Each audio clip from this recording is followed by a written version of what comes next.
All right, what's up everybody? Tom Parsons here. I'm gonna get right to it and show you the wheels I'm running on my bike this year. The Turner wheel set from MotoSport.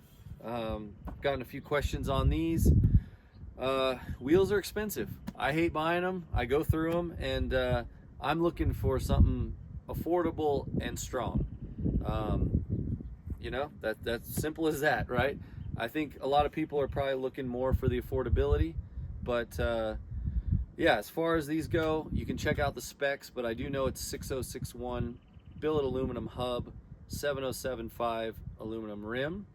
We got Swedish stainless steel spokes and SKF bearings. The rim and the hub are both T6 heat treated, so you know that's going to add some durability and strength. And the front and the rear come with the disc already on them. It's OEM size, so there's nothing you got to do for it. So yeah, check them out, give them a try.